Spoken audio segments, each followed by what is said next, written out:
Justin Wren versus Josh Burns. The story of that fight was the time off of a very talented fighter. He'd been away from the sport for years.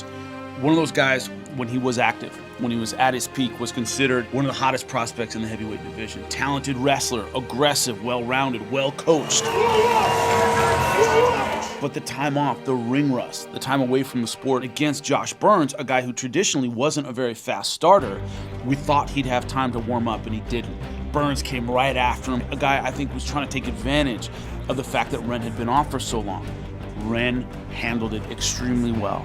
Wren had been away from her a long time, so you could see the surprise. You could see the fatigue. You could see the questioning of himself.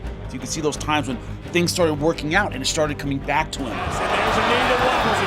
The story of all his time off was on his face and was in his performance. Big left knee. That's a guy making up for time off in one fight. What's easy to forget with Justin Wren's story, with him helping out the Pygmies, with all he's done socially, with all he's done politically for that tribe, they can't go in there with him.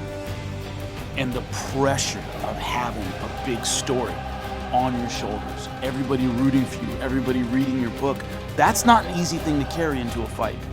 Everybody talks about how great the story is and what it does for a fighter and what it does for their career.